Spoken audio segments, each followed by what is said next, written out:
Es posible sanar al niño herido, y de hecho es preciso hacerlo, si se quiere alcanzar la plenitud. El remedio exige una transformación interior, la adopción de una actitud positiva que apoye y sustente compasivamente al niño interior. ¿Cuál es el cambio que se opera durante el proceso curativo?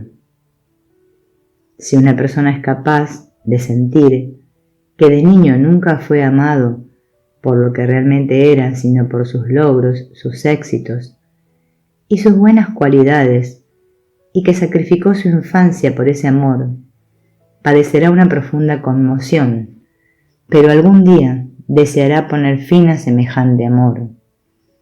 Descubrirá entonces en sí mismo la necesidad de vivir de acuerdo con su verdadero yo, y ya no se sentirá forzado a conquistar un amor que en el fondo no puede satisfacerlo, puesto que está destinado a un yo falso, al que ahora ha empezado a renunciar.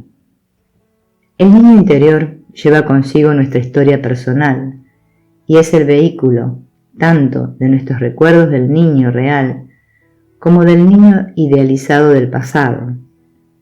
Es la cualidad verdaderamente viva de nuestro ser interior.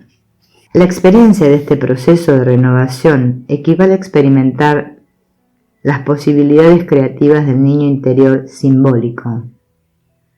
Morir, esto es entregarse a un período de transición, y permite el nacimiento de nuevas posibilidades. Renuncia a lo que tienes y recibirás. Al proceso de morir psicológicamente, mientras uno todavía está vivo, sigue el renacimiento, la renovación psicológica. Entonces nace un nuevo ser, una nueva manera de ser, imaginado como el resplandeciente niño simbólico. Este niño eterno y verdaderamente vivo se encuentra en el corazón de nuestro ser, esperando encarnarse en nuestros actos y nuestras actitudes, y la luz del mundo brilla a través de él. Carl Gustav Jung describió el niño interior como un símbolo de plenitud en la psique, como un puente entre el ámbito personal y el colectivo. Jung dice, lo que la psicología profunda llama regresión no es otra cosa más que el retorno al niño. El arquetipo es un órgano psíquico presente en todos nosotros. El arquetipo es un elemento de nuestra estructura psíquica y por lo tanto un componente vital y necesario de nuestra economía psíquica. Representa o personifica ciertos datos instintivos de la psique primitiva y oscura, las raíces reales e invisibles de nuestra conciencia. En el proceso de individuación, la figura del niño anticipa la síntesis entre los elementos conscientes e inconscientes de la personalidad. Es por tanto un símbolo de unidad de los opuestos, un intermediario, portador de salud y de plenitud. Puede encontrar su expresión en lo redondo, el círculo o la esfera, o en lo cuadrado como representación de otra forma de plenitud. Al proceso de morir psicológicamente, mientras uno todavía está vivo, sigue el renacimiento o la renovación psicológica. En palabras de Ramana Maharshi, quien encuentra el camino al núcleo del yo, donde se originan todos los niveles del yo, todas las esferas del mundo, quien, por medio de la pregunta ¿de dónde soy yo?, encuentra el camino de regreso a su fuente primordial, nace y renace. Sabed que quien así nace es el más sabio de los sabios porque está renaciendo de nuevo en cada momento de su vida. Esta fase de renacimiento del proceso de transformación se puede experimentar de varias maneras. En primer lugar, existe la idea de resurrección, el renacimiento como recuperación de la vida de una personalidad que ha muerto. Alternativamente, el renacimiento se concibe como la sustitución del yo menor por otro yo con mayúscula o espíritu mayor. Y en tercer lugar se considera que quien ha muerto real o metafóricamente sigue viviendo en un mundo distinto, en un estado distinto. En la cuarta variante se concibe al nuevo ser como un niño. Este es el arquetipo del niño radiante, divino o eterno, que como señala Jung simboliza el futuro potencial. Las personas que alcanzan tal estado sienten como las preocupaciones e intereses de su ego se desvanecen en la insignificancia o la nada ante el poder impresionante y la admirable luz del gran yo, el Dios interior, la esencia adamantina, el Atman. Quienes se identifican con el pequeño yo, con el ego personal, corren peligro de muerte. Sin embargo, no todos los encuentros con el yo, con mayúscula, tienen por qué ser traumáticos ni dolorosos siquiera. El niño empieza su vida en un estado análogo al paraíso, puro y colmado de posibilidades, con todas sus necesidades cubiertas al amparo de un mundo líquido, maternal, atemporal e ilimitado. Pero por desgracia la inocencia no puede perdurar. Lo que empieza como posibilidad infinita debe finalmente realizarse en un mundo finito e impredecible. Por consiguiente, una de las primeras experiencias transitorias de todo ser humano es el abandono y la separación, un pasaje por el cual el niño se va internalizando a medida que la personalidad individual se adapta a las exigencias de su circunstancia exterior. Según Jung, el abandono es de hecho lo que inicialmente define al niño interior. Niño quiere decir algo que evoluciona hacia la independencia, cosa que no puede hacer sin desprenderse de sus orígenes. El abandono es por lo tanto una condición necesaria y no solo un síntoma concomitante. La experiencia del abandono efectivo, emocional y psicológico es pues una iniciación a la vida, una segunda representación de la expulsión del paraíso, una pérdida de la inocencia y al mismo tiempo una traición y una decepción. Se trata no obstante de un acontecimiento positivo, por cuanto pone en marcha nuestro viaje en busca de experiencia e identidad. El abandono nos obliga a adaptarnos y a admitir nuestra condición. Únicamente cuando estamos realmente solos puede salir a la luz del día la fuerza creativa, el niño, que llevamos en lo más hondo de nosotros. Debemos aceptar el desafío de nuestro aislamiento. El dolor de nuestra soledad nos obliga a hacernos conscientes, a abrirnos a la experiencia de la fisura que existe entre nuestro yo y los demás. De este modo quizás terminemos regresando a nosotros mismos y consigamos llegar a donde empezamos y conocer el lugar por vez primera.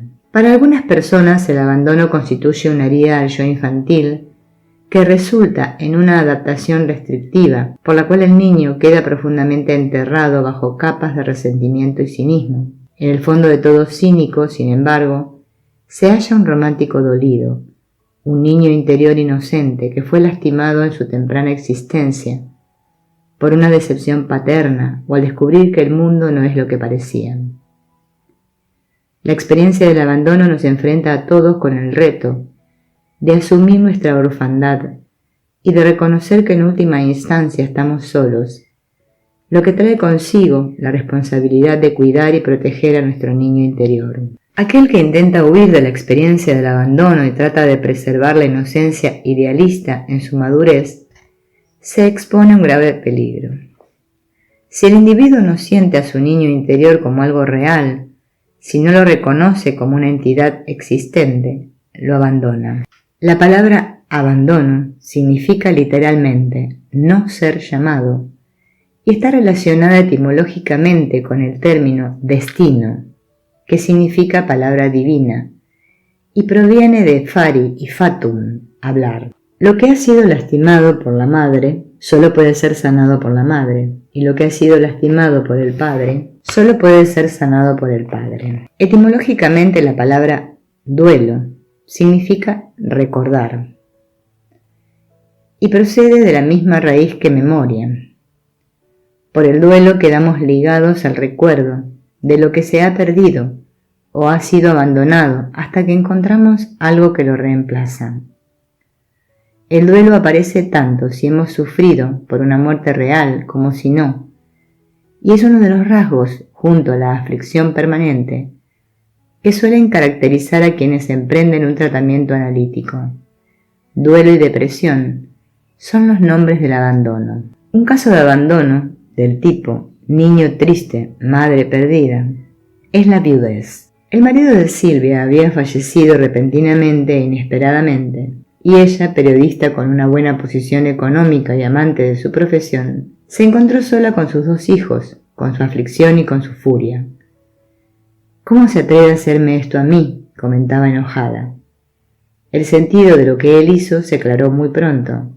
Su tímida y herida niña interior había encontrado un hogar entre los brazos de su marido, un hombre extravertido y dinámico, gracias a cuya protección ella había podido enfrentarse al mundo exterior y ahora había sido abandonada. Después de la muerte de su marido, Silvia ya no se sentía capaz de enfrentarse al mundo, y esa parte de ella fue sepultada. Su tarea, como la de Perséfone, debía consistir en hacerla consciente o en encontrar a otro compañero extravertido y dinámico. Si no encontraba un sustituto, entonces lo que se estaba viviendo inconscientemente a través de él iba a tener que hacerse consciente. Este paso requiere un cambio enorme de actitud y un nuevo receptor para el niño triste. Es un cambio difícil, porque no es deseado, no es algo que uno busque de alguna manera, que uno busque de buena gana. La experiencia de la viudez reconstituye el arquetipo del niño abandonado. Los sentimientos que rodean la muerte de un ser querido, en especial de un cónyuge, suelen ser de culpa, vergüenza, rabia, abandono, depresión, falta de líbido y desesperanza.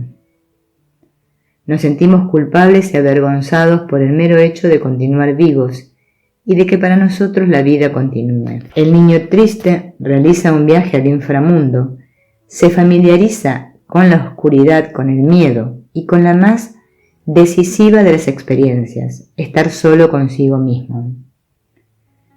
Pero antes de llegar a este punto, algo que valoramos es sacrificado y o perdido, abandonado. Debemos renunciar a la identificación con la unidad entre sujeto y objeto, a la participación mística inconsciente. El abandono es un estado de constante desconexión respecto del objeto perdido. Hay un momento en el proceso del duelo durante el cual el afligido alcanza cierta serenidad, un periodo de gracia. El viaje al mundo subterráneo es un rito de iniciación, y es así como debe percibirse. Uno tiene que cruzar el río y regresar solo. El olvido puede significar un obstáculo para este viaje. Cuando, durante el proceso de análisis, se recuerdan sueños o fantasías de la infancia, se favorece la curación. Estos recuerdos se han ocultado a fin de protegerlos, pero si permanecen ocultos para siempre, uno puede estancarse en la tristeza y en el duelo. Los arquetipos del niño triste y de la madre perdida emergen durante periodos de pérdida, abandono y sufrimiento intensos. Lo que nos ocurre a muchos de nosotros es que dejamos que el niño emerja en el contexto de una relación y a medida buscamos una relación precisamente para que el niño salga a la luz y juegue. Cuando el vínculo se rompe a causa de una muerte, un divorcio o una separación equivalente a un abandono, el niño se esconde y sufre. Muchas personas han experimentado la circunstancia de introducir al niño triste y abandonado en una relación a fin de que su pareja pueda cuidar de él.